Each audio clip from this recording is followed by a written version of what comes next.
10-njy noýabrda Mary vilayatynyň Garagum etrafynda 14 ýaşaýjy döwlet dukanyna dowam edýän 17 mesçiligine protest bildirip häkimlige bardy. Ýygnalanlaryň häkimlik wekilleri bilen netije bermedik gysga duşuşygundan soň polisiýa olary dargatdy. Bu barada Azatlyk radiosynyň habarçysy habar berýär. Öz akymlaryň dören protest aksiýasy döwlet dukanyna paýok ununyň paýlanan güni ýüze çykdy. Sebäbi Azatlyk radiosynyň habarçysy bilen gurrundaş bolan ençeme yerli ýaşaýjynyň sözlerine görä, etrapdaky bir döwlet dukanyna paýlanan paýok uny onuň nowatyna garaşýan adamlaryň hemmesine ýetmedi. Döwlet dukanyna 50 halta un geldi. Ulu nowat döredi. Ýöne un ýygnalanlaryň hemmesine ýetmedi diýip habarçy habar berdi. Onuň maglumatlaryna görä paýlanan un maý aýynyň paýogy. Nowaty ýygnalanlaryň anyk sany mänimläl. Ýöne olaryň hataryna 100 töwereg adam un ýetmezçiligine protest bildirmek üçin etrap häkimligine tarap ýörediler. Emma häkimlige 30 töwereg adam bardy. Galanlar ýolda galdy diýip habarçy aýtdy. Türkmenistanda tas 3 ýyl bäri ykdysady kynçylyklar dowam edýär. Ýurdun durly künjeklerini döwlet dukanlary hälisini azyk harytlarynyň üpjünçiligi bilen bagly problemalary başdan geçirýärler. Azatlyk radiosynyň habarçylary hususy sewdada esasy ýymit önümleriniň bahasynyň döwlet dukanlary bilen deňeşdirilerine juda gymmatdygyny habar berýärler. Garagumyň etrap häkimliginiň öňüne ýygnanan adamlar döwlet dukanlaryna dowam edýän un ýetmezçiligine nägilelik bildirdiler. Hemde bu mesele çözgüt talap etdiler. Ýöne häkimligiň protestçiler bilen duşuşan işgäri Azatlyk radiosynyň habarçysynyň sözlerine görä soňky gallar ondan soň daýhanlara buğday berilendigini aýdyp ýygnalanlara garşylyk bildirdi. Habarçy häkimlik wekiliniň wezipesini anyklap bilmedi. Onuň sözlerine görä protestde gatnaşan adamlaryň arasyna kärene ýere ýesi ýokdy. Biz bu ýere döwletden düşýän un paýymyzy sorap geldik, eýam ýyl guturup barýar. Siz bolsa henüýde maý aýynyň paýogyny berip bileňdok diýip adamlar ýerli ýerden gygyrşyp başlady diýip habarçy aýtdy. Türkmenistanyň her hojalygy maşgala agdalarynyň sanyna görä döwlet bahasyndan un berilýär. 1 kilogram paýok ununyň döwlet bahasy 1 manat. Protestde ýygnalanlar un üpjünçiligi bilen bagly problemanyň çözülmegini tutanýarly talap etdi. Ýöne häkimligiň işgäri olary dargatmak üçin wakanyň bolan ýerine polisiýa işgärlerini çağırdy. Biraz sarym soň iki polisiýa ulagy gelip adamlary kowdy diýip habarçy aýtdy. Onuň maglumatlaryna görä şu günler Marda 50 kilogram birinji sort unyň bahasy 500 manatdan satylýar. Hojalyk haradlaryna üwelen buğday ununyň 50 kilogramlyk haltasy 300 manatdan satylýar. Habarçy etrap ýaşaýjylarynyň arasyna un üpjünçiligi bilen bagly ýagdaýyň kynlaşanyny,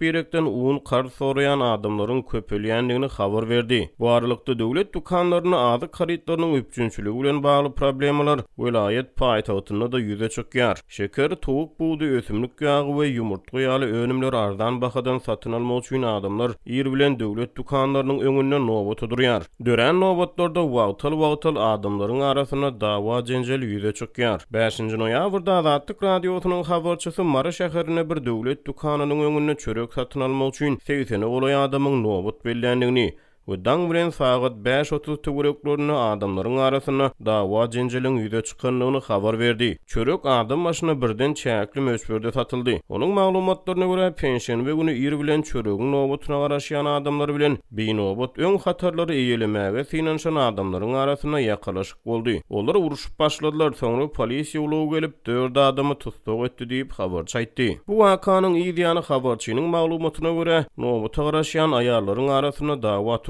adamlaryň öz aralaryna dawa jenjel sagat 6-da dukan açylandan soň köçüşdi.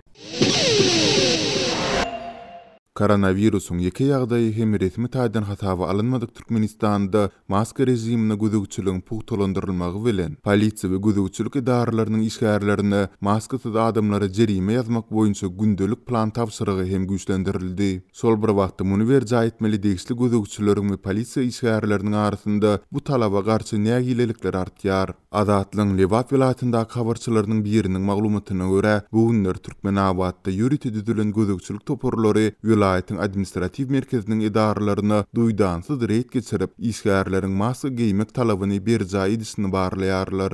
Toporun düzümüne häkimligiň, polisiýanyň, şeýle-de sanitariýa we epidemiologiýa idarasynyň işgärleri girýär. Bu topor şäherde ulagda aýlanyp jeňmeçilik idaralaryna duýdansyz gelip, gorug maskasyny dakylmadyk adamlary gözleýär diýip habarçymyz anonimlik şertinde 11-nji noýabrda gurrun berdi. Maskasyz ýa-da onu talaba laýyk takylmadyklara şol ýeriň özünde jerime ýazylýar we iş wagtyndan soňra ýerli sanitariýa we epidemiologiýa idarasyna baryp onu tölemelidigi aýdylýar. Mundan başga da adatyň habarçysy döwlet idaralarynda, mekdeplerde we çağlar baglarynda ýüze çykarylan maskasyz adamlara salynýan jerimäniň ýolda maska geýmän saklanan adamlara berilen temmiden 2 hisseden hem ýokarydygyny belleýär. Köçede maskasyz saklanan adamlara 20 manat möçberinde jerime ýazylýar. Idarada mektepde maska takylmadyklara 50 manat jerime töledilýär. Mundan başga da köçede adatça 10 manat para berip resmi jerimäni tölemän bolýar. Emaret geçiren topar idaralarda ýazylan jerimäniň resmi ýagdaýda dogly tölenmegine berk gözükçüligi ýer diýip habarçymyz gurrun berdi. Ol eýen bir näçe günden bäri Türkmenabadyň sanitariýa we epidemiologiýa idarasynda jerime tölemek üçin gündelik 10 adamyň toplanýandygyny hem bellädi. Bu aralykda polisiýa işgärleri hem maskasyz adamlary ele salmak üçin tagallalaryny güýçlendirdiler. Polisiýa işgärleri garasylmadyk ýerlerde, Sultanda bazarlaryň, dermanhanalaryň, hatda köp gatly ýaşaýyş jaýlarynyň arlarynda bukuda oturup maskasyz adamlary ýüze çykarjak bolýarlar. Polisiýanyň ýürüti awtobusda bazara gelip reýt geçiren pursotlary hem bolýar diýip bu ýagdaýlary saýat bolan habarçy gurrun berdi. Bu aralykda Mar welaýatynda hem maskasyz adamlary ele salmak boýunça çäherler güýçlenip, indi her bir polisiýa ofisieriniň gapdaly bilen döwlet idarasyndan bir işgäri we bir mugully maýlanýar. Polisiýa işgärleriniň ýetmezçiligi diýendigi sebäpli indi her gün polisiýa bilen ýene 2 adam, bir döwlet idara işgäri we bir mugully aýlanmaly edildi. Munyň üçin her gün her bir döwlet idarasy we mektep özüniň 3 işgärini bölüp bermeli diýip Azatlygyň bayramalyda habarçysy 11-nji noýabrda gurrun berdi. Ol edilli wagtda bolsaýaly marda hem maskasyz adamlary ýüze çykarmaly edilen gözükçüleriň bu ýerlerde, sortanda jaýlaryň arasynda hem gidilenip gözükçülük edýändiklerini aýtdy. Galy bertede maskasyz adamlary ýüze çykarmak boýunça tagallalaryň güýçlenmegine polisiýadan we beýleki degişli gözükçülük idaralaryndan gündelik jerime planynyň talap edilmeginden hem sebäp bolýandygy aýdylýar. Ýatlatsak azatlyk geçen aýyň aýagynda polisiýa işgärlerine günde azyndyr maskasyz bir adama jerime ýazmak barada plan tapşyrygynyň berilendigi, muny başarmadyklaryň jerimäni öz hasabynyň tölemeli edilendigi barada habar beripdi. Ýagdaýlardan habarly çeşmämiz häzir şeýle planyň Türkmenabadyň degişli gözükçülük idaralaryndan hem talap edilýändigini aýtdy. Bu aralykda ýokurdan berilendigi aýdylýan bu plany berja etmegini talap edilýän gözükçüleriň arasynda bu babatynda nägilelikleriniň hem artýandygy bellenilýär. Polisiýa we beýleki gözükçüler günde maskasyz adamlary ýüze çykarjak bolup, dowamly şäherde aýlanmaly bolýandyklary bilen birlikde ilatyň arasynda olara bolan garaýşyň barha yaramazlaşýandygyndan hem aladaga alýarlar. Polisiýa işgärleri plany doljak bolup, öz tanys bilişlerine hem jerime ýazmaly bolýandyklaryny, netijede özara gatnaşyklaryň bozulýandygyny hem gurrun berdiler diýip, ençime polisiýa işgäri bilen söhbetdeşip bolan Türkmenabatly habarçymyz aýtdy. Marada bolsa polisiýanyň ýany bilen aýlanmaly edilen idara işgärleriniň we mugullimleriň aglabasynyň bu işe höwesiz çimelesýändigi, adamlary awlamagy özü üçin utanç bir iş hasaplaýandyklaryny ýykdylýar.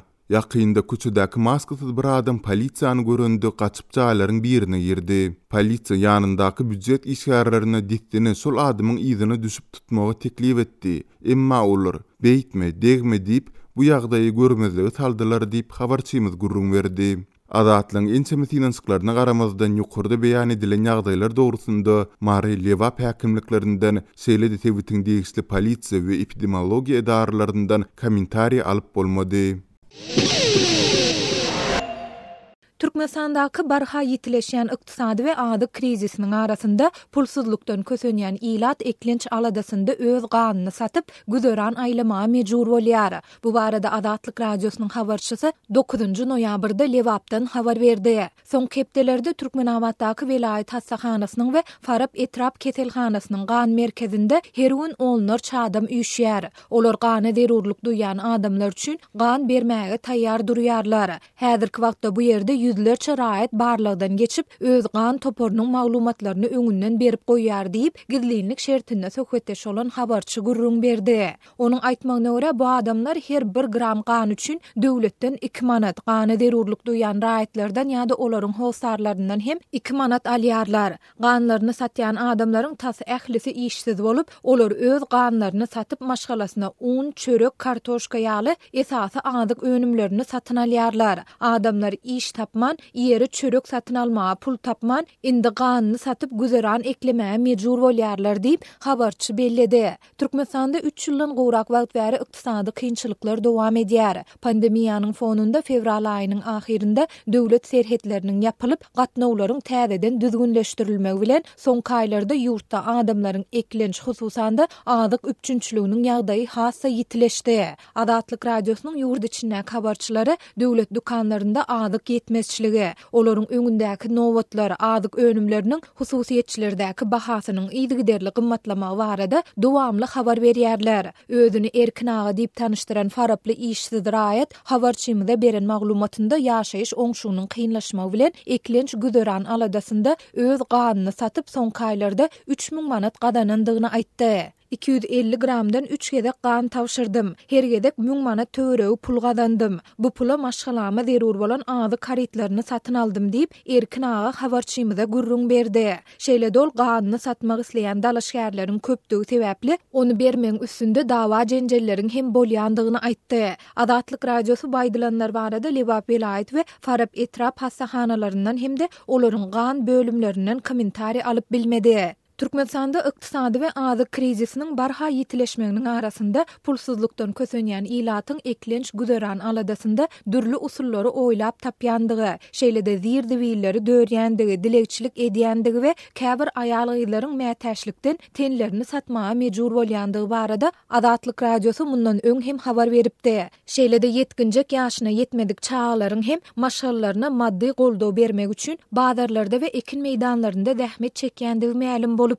Ýaş çağalar söwda merkezleriniň duralgalarynda 1-2 manada ulaglaryň tekerlerini, aýnalaryny ýuwup berýärler. O ýerlerinde çağalar adamlaryň mal ýataklaryny arasalap, ekin meýdanlarynda işläp gazanç edýärler diýip Lebap vilayetinden habarçymyz iýul aýynda beren maglumatynda aýdypdy. Türkmen häkimetleri ýokarda beýan edilenleri tasdiklap ýa inkar edip çykyş etmeýärler. Resmi media türkmenistanyň berkarar döwletiň bagtyarlyk döwründe ýaşaýandygy barada ýygyderli reportajlary görkezýär. Ýöne eklenç üçin dürli usullary oýlap tapmaga mejbur bolýan ýurt raýatlar barada mesele gozulmaýar. Şeýle-de ýurt resmileri Türkmenistanda işsizligiň derejesi, işini ýitiren adamlaryň sany, olary sosial taýdan goramak, gaýtadan hünär bermek we işe ýerleşdirmek boýunça görülýän anyk çäreler barada da maglumat bermeýärler.